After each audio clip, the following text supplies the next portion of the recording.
मैं हूं सर शर्मा और आप देख रहे हैं सीएमडी नीट। और आज का वीडियो बेहद ही इंपॉर्टेंट है कि हम लोग बात कर रहे हैं required documents for NEET form की। यानी 2026 का फॉर्म आया है, इसमें कौन कौन से डॉक्यूमेंट जो रिक्वायर्ड होंगे जिसके बिना आपका फॉर्म कंप्लीट नहीं होगा। ये वीडियो अपने बेहद ही इंपॉर्टेंट है कि इस वीडियो में लास्ट से बात करेंगे ऐसे कौन कौन से डॉक्यूमेंट जो नीट पढ़ी, साथ में कितने साइज के होने चाहिए, कौन कौन से डॉक्यूमेंट जो अभी आपको बनवाने हैं, अगर नहीं बनवाए हैं तो वो सारे डॉक्यूमेंट्स आपको इस वीडियो में मालूम चल जाए कौन कौन से में नीड है इस फॉर्म को भरने के लिए। तो वीडियो काफ़ी इंपॉर्टेंट है आप लोगों के लिए। और चैनल में पहली बार जो सब्सक्राइब कर लीजिए और बेल आइकन पुश करेगा ताकि ऐसे बेहतरीन ऑथेंटिक कंटेंट आपको प्रॉपर मिलता रहे और कोई भी वीडियो मिस ना करने के लिए साथ में बेल आइकन पुश करिएगा। तो स्टार्ट करते हैं इस वीडियो को। जानते हैं डॉक्यूमेंट रिक्वायर्ड फॉर नीट 2026 के लिए। तो हम लोग बात करते हैं क्या क्या होना चाहिए। सबसे पहले बात करते हैं जो बेसिक चीज़ें हैं। सबसे पहले आता है पासपोर्ट साइज फोटोग्राफ। ठीक है, तो यहाँ पे आपको क्या करना है, एक रिसेंट फोटो खींचनी है। अब देखो दो ऑप्शन है, या तो आप खुद फ़ोटो खींच लो अपने फ़ोन से, किसी से खिंचवा सकते हो, या तो ज़्यादा अच्छा ऑप्शन है आप फोटोग्राफर के पास जाएं, ठीक, फ़ोटो खिंचवा लें। क्योंकि फ़ोटो खिंचवाने के साथ साथ आपको उसमें नेम भी मेंशन करनी है और साथ में किस दिन फ़ोटो खिंचवाई वही मेंशन करना है। तो हो सकता है आप खुद खींचने के बाद एडिट ना कर पाओ, तो ज़्यादा अच्छा फोटोग्राफर के पास जाएंगे बाहर, तो वो सारा काम खुद कर देगा अपने कंप्यूटर से, इसको डिजिटली फॉर्म पे लिख देगा। अब यहाँ पे कंडीशन क्या है, जो रिसेंट फोटो आप खिंचवाएंगे तो वाइट बैकग्राउंड हो, अगर वाइट नहीं भी है तो कोई लाइट बैकग्राउंड होगा जहाँ पे पीछे आप अपनी फ़ोटो खिंचवा सकते हैं। या आप उससे बता दीजिएगा जब फोटोग्राफर से कहती है भाई लाइट बैकग्राउंड होना चाहिए कोई, या वाइट हो ज़्यादा अच्छी बात है, ना हो तो वो एडिट करके कर सकते हैं। आपको जो फेस है 80% विजिबल होना चाहिए, जहाँ पे ईयर्स आपके साफ से दिखने चाहिए, मास्क नहीं होना चाहिए। यानी आपका जो फेस है, यानी अगर इस टाइप का फोटो है, ठीक है, तो आपको जो फेस बने, ठीक है, और जो हाथ है आपके, तो इस तरीके से होना चाहिए 80%। यहाँ पे आपको नाम लिखना है, एग्जैक्ट कोई भी नाम है आपका, जैसे मेरा नाम शैलेंद्र है तो मैंने यहाँ शैलेंद्र लिख दिया। और साथ में आज की डेट है, जैसे कि 14 Feb, तो यहाँ 14/2/2026 डेट लिख देंगे। आज आपने फ़ोटो खिंचवाई है, आज ही आपने अपलोड कर दी है। ठीक है, पहली कंडीशन, बिकॉज जो फोटो आप खिंचवाएंगे ना वो same photo exam and counselling में भी लगेगी। ये मत सोचिएगा कि भाई फोटो खिंचवा लिए बाद में कोई और खिंचवा ले जाएगी, तो ऐसे जो अभी खिंचवा रहे हो तो वही आपके लास्ट तक काम आएगी। तो जो फोटो क्लिक करवाएंगे उसे संभाल रखिएगा। अगर प्रिंट नहीं निकालने कोई दिक्कत नहीं, आप उसे बाद में प्रिंट निकाल सकते हैं, लेकिन जब काउंसलिंग टाइम में जाएंगे तो वही फोटो लगानी पड़ेगी, पेस्ट करनी पड़ेगी। ठीक है, साथ में जब आप एग्जाम देने जाएंगे तो उस समय भी आपकी नीड पड़ेगी, तो ऐसी गलती मत करिएगा, अदरवाइज रिजेक्ट हो सकते हैं। बॉम्ब फॉर्म में बहुत सी गलतियाँ बच्चे करते हैं, रिजेक्शन की प्रॉब्लम आ जाती है हर साल, तो ऐसी गलती ना हो इसलिए मैं वीडियो आपको लेके आया कि बच्चे पूछते हैं ऐसा क्या कंडीशन, ऐसे क्या हो सकता है इसका फॉर्म रिजेक्ट ना हो। मैं सारी कंडीशन मैं आपके साथ शेयर कर रहा हूँ।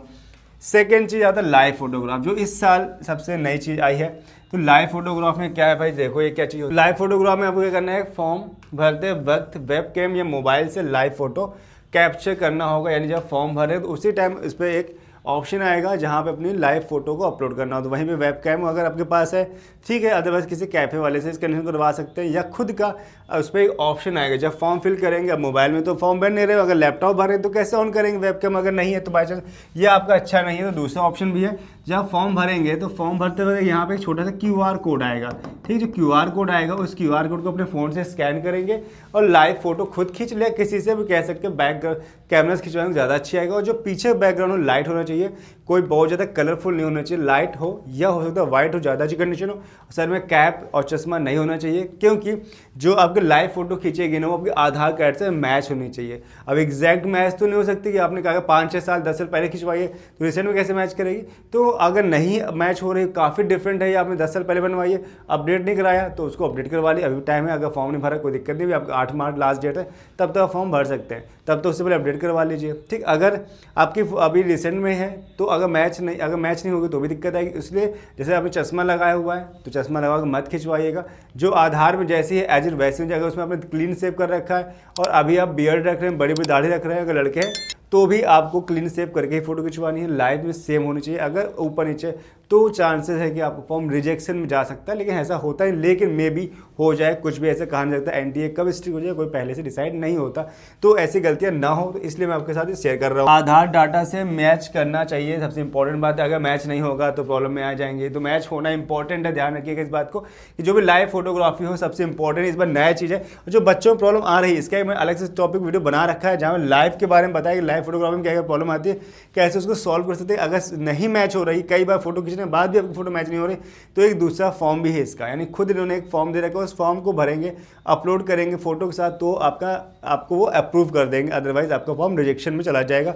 और जब तक ये जो कंडीशन लाइव फोटोग्राफी कंप्लीट नहीं होगी तो फॉर्म आपको आगे की ओर नहीं जाएगा, ध्यान रखिएगा। अब बात करते हैं सिग्नेचर की भाई। तो सिग्नेचर क्या करना है आपको, सिग्नेचर भी सिग्नेचर की फोटो आपको अपलोड करनी है। तो सेव्ड पेपर, एक आपको सफ़ेद पेपर पे क्या करना है, ब्लैक ब्लू पेन से क्लियर सिग्नेचर स्कैन करके अपलोड करना होगा। देखिए आप फोटो खींचोगे तो प्रॉब्लम क्या आती है कि कहीं ब्लर होता है या तिरछी बिरछी फोटो क्लिक हो जाती है।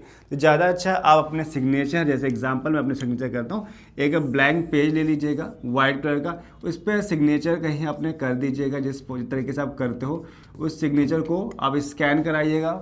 ठीक, किसी फोटो कॉपी के पास जाएँ, उससे स्कैन करा के ही अपलोड कराएं, वो स्कैन करेगा आपको व्हाट्सअप कर देगा या उसको डॉक्यूमेंट बना देगा PDF में, आप उसको यहाँ से अपलोड कर सकते हो। तो सारी चीज़ें क्या क्या बता रहा हूँ सर को नोट कर लीजिए, सबकी फ़ोटो वहाँ बनवा लीजिए और सारी चीज़ें PDF एक से बनवा के धीरे धीरे अपलोड करिएगा।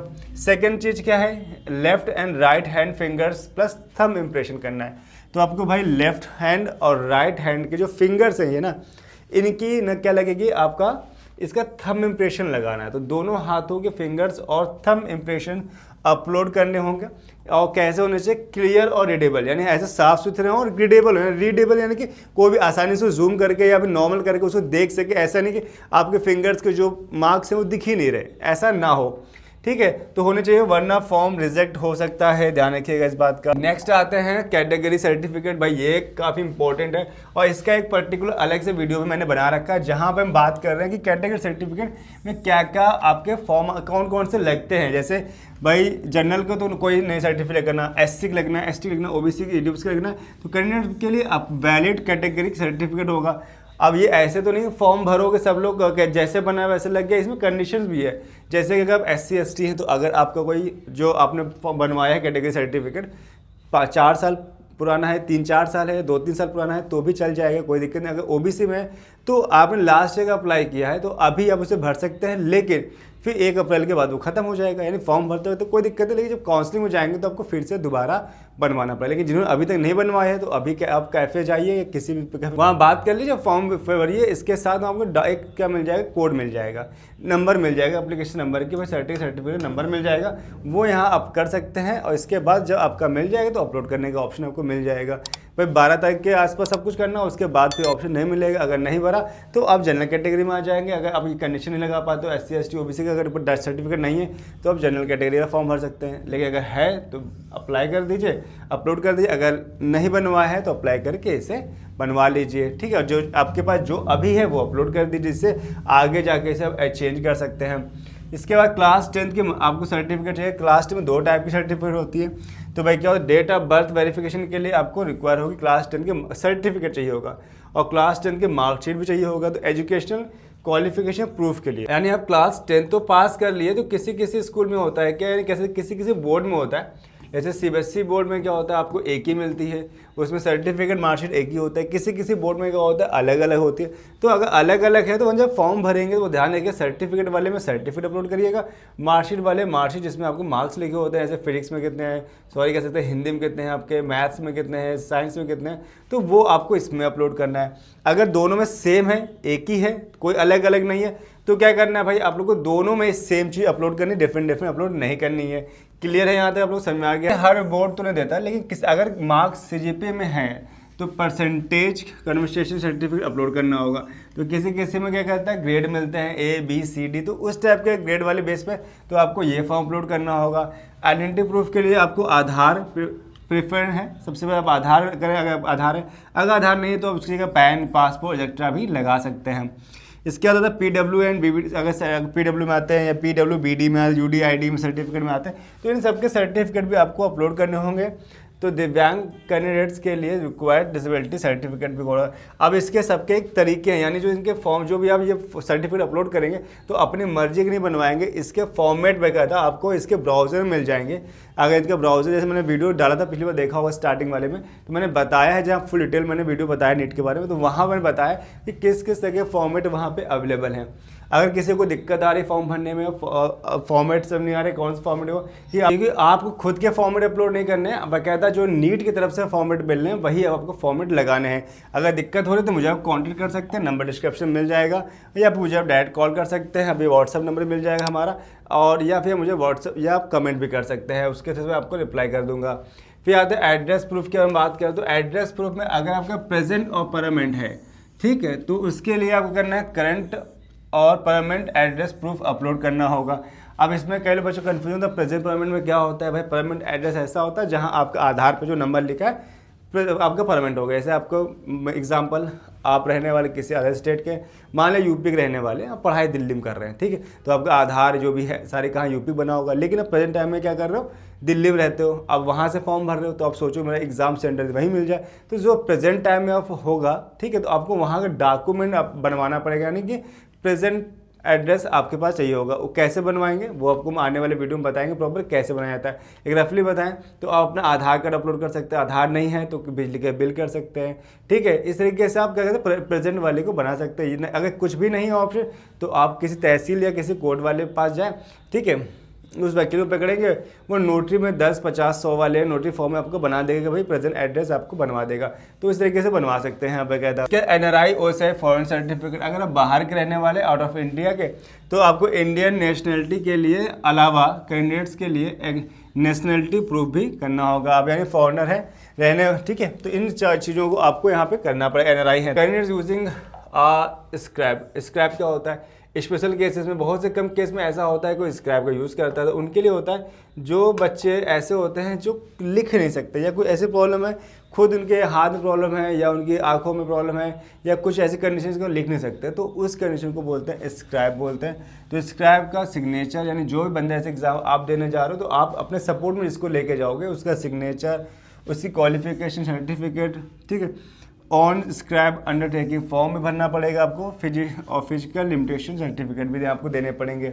तो ऐसे बहुत कम केस में होता है, तो जो बच्चे आप एग्ज़ाम खुद नहीं कर सकते तो वो इसका यूज़ करते हैं, और इसमें जिसको लेके जाएंगे उसकी एजुकेशन, जो एग्ज़ाम दे रहा है और जिसका एग्ज़ाम है, यानी एग्जाम्पल कोई बच्चा है जो नीट तैयारी कर रहा है और जो लिखने जा रहा है साथ में, तो उसकी क्वालिफिकेशन उससे कम होनी चाहिए, ज़्यादा हायर नहीं होनी चाहिए। अब आते हैं इंपॉर्टेंट इंस्ट्रक्शंस में। भाई क्या है, तो फोटो, अब सबसे मेन चीज़ इतना जानने के बाद आपको ध्यान नहीं रखना है कि ये जो मैंने बातें बताई है कहीं से भी गलत जो भी मैंने आपको सारी बातें बताई हैं आप इसको बहुत ध्यान से रखिएगा, क्योंकि देखो बातें क्या है, मेन चीज़ क्या है, फोटो फेक या एडिटेड नहीं होना चाहिए। ये नहीं सोचो कि मैंने कोई फोटो खींच ली उसको एडिट नहीं, जो आप खींच रहे हो बिल्कुल सही होनी चाहिए, उसमें एडिट नहीं करना है आपको बिल्कुल भी। Computer generated photo not allowed, कोई आपको ऐसी फ़ोटो नहीं लगानी है। इसका किसी और की फ़ोटो अपलोड की तो कैंडिडेट्स कैंसिल। अगर आपने सोचा मैं फॉर्म भर दे रहा हूँ बाद में चेंज कर दूँ, किसी और लगा तो ऐसा करेंगे तो आपका फॉर्म रिजेक्ट हो जाएगा। करेक्शन विंडो में फ़ोटो सिग्नेचर चेंज की फैसिलिटीज़ नहीं होती है, आपको ध्यान रखिएगा। आपकी जो फोटो लग गई नहीं बदलेगी, सिग्नेचर नहीं बदलेगा, तो ये 2 चीज़ आपके नहीं बदलेंगी तो भाई आपको फिर दिक्कत आ जाएगी। तो जो आज भर दिया वो कल नहीं बदलेगा।